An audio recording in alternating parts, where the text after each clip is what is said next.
संसारमोहन गणेशकवचम् विष्णुरुवाच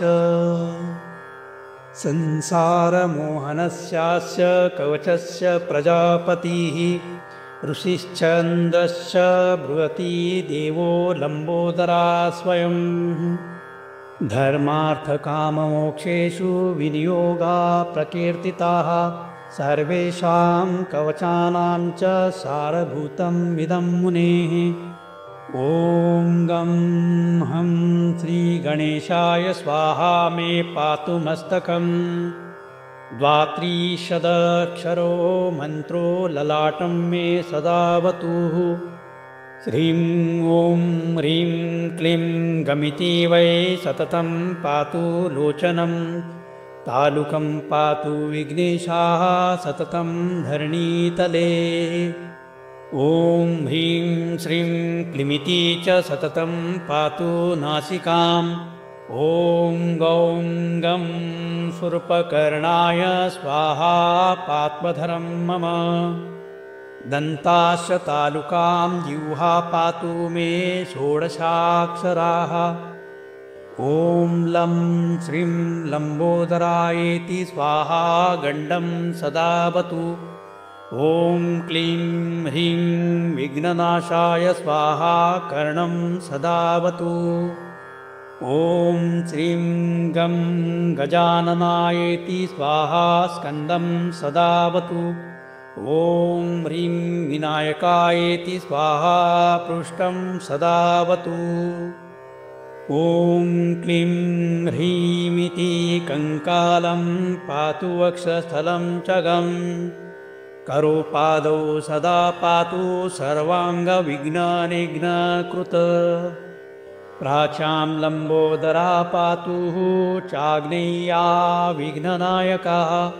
दक्षिणे पातु विघ्नेशो नैऋत्यातु गजाननः।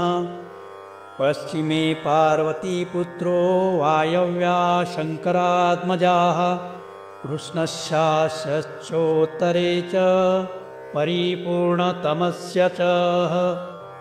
ईशान्यामेकदन्तश्च हेरम्बा पातु चोधर्वताः।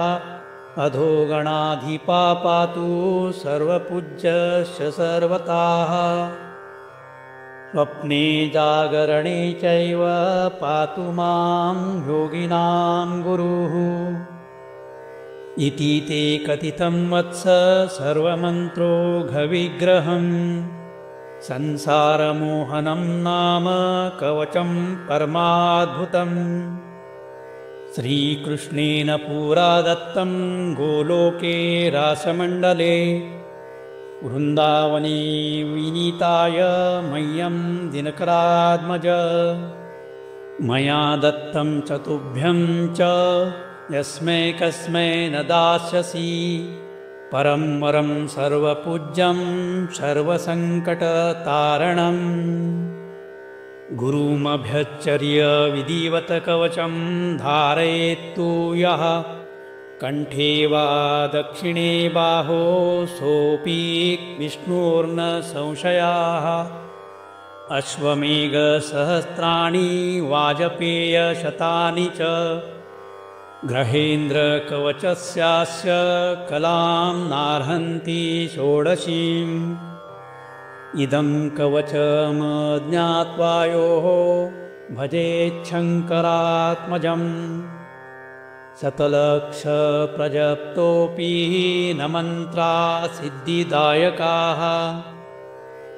इति श्रीब्रह्मवैवर्तपुराणे गणपतिखण्डे संसारमोहनं नाम गणेशकवचं संपूर्णम्।